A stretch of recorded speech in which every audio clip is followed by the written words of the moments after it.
Hey everyone, I just wanted to come with a quick video. I want to talk today about relationships. I think that, as we grow older and we learn through experience, there are a lot of different lessons that you get and you learn from being in a relationship. And that is one of the main reasons that people do come together, be it for friendship or intimacy or companionship, is so that we can learn and grow from one another. Life is all about learning and growing, and it's all about, you know, evolving into a better person, into better people as a whole, as humanity, evolving the higher self. And one way that we learn to evolve the higher self is through lessons. So it's one of the main reasons why man and woman, or man and man, or woman and woman come together. It's for that reason, and also because life is love. We were made and created out of love, and so therefore we seek love within ourselves, from ourselves, and from other people. One thing that I think is important for people to remember is that when looking for love, the way that love works, it shouldn't be that you don't have any love within yourself and that you go out into the world and you're seeking love from someone else. If you do that, you will often find yourself feeling empty. You have to have love for yourself and love within yourself, and enough love within yourself to be able to share it with someone else when you find someone else. So that is how the process of love works. It's a process of sharing. There should never be a case when one person is constantly giving but not receiving anything back, because that will leave you with a void. I also just want to touch a little bit on the subject of soulmates. I just wanted to get that issue of love out of the way because that came to me and I felt like that was important for me to share with you guys. But this video is also going to be about soulmates. So if you ever come in contact with a person and you feel like, oh, I've known you before, I believe, like my ancestors believed in being able to be reborn. So if you do ever have that feeling, it's like deja vu, even though you don't know the person, but it's like a deep spirited feeling that you've known them before. Chances are that you've met them in a past life.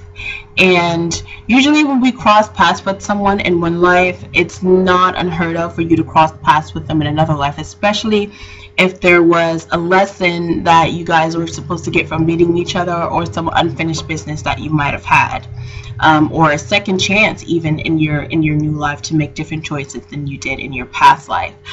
These people would be called soulmates. And you can have soulmates that is a lover. You can also have a soulmate that is a friend. It doesn't have to be only on an intimate level. And the reason they're called soulmates is because it's a part of that whole lesson learning process. You meet these people so that you will learn a soul lesson from these people, and a soul lesson is a lesson that will help you grow and evolve as your higher being, your higher self. So that is why they call them soulmates. And when it comes to friends, or even when it comes to lovers, there are two different types of soulmates that you can have. You can have basically there's a bad and there can be a good soulmate. So not necessarily to say that the person is bad, but the circumstances, the situations that you will go through with this person will most likely be negative experiences, and you'll learn a lot of lessons through hardship and sorrow.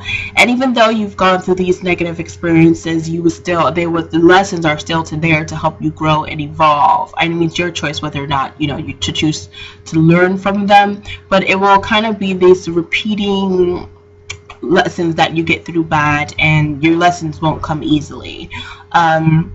And then you have a different type of soulmate where your lessons will come easily and you learn through good things happening. And in each case, it is you sorry, my screen went black. In each case, you learn soul lessons from these people. Okay, and it's just a process of you taking those things and analyzing them and learning to grow from them. Obviously, if you have a soulmate and it's a lot of negative experiences, you at some point the ties do have to be severed. It might be a point in your life when you come to that realization, or just circumstances that make that occur. Either way, it is not going to be easy to separate, because you feel like, even though this person, I've gone through all this bad stuff with this person, like I feel like this is the person, like I'm meant to be with this person. It's going to be hard to separate you guys, because you have a bond that dates back many, many, many lives. So it might not be an easy process, but in the end, you just looking at the situation as a whole, even if it's a good soulmate, just looking at the situation as a whole, you have to remember that the reason why you came in contact with them anyway is to learn from them. And if this comes to a point where it's time to leave, then maybe you've learned all the lessons from this person that you were meant to learn, and maybe staying with this person will just continue to make your life stagnant, and you won't be able to move on to the next person that is there to teach you a soul lesson. So I just wanted to share that with you guys. I hope that I was able to give you something that you can take with you and learn from. So until next time, hope everybody's doing well. Peace, love, and blessings.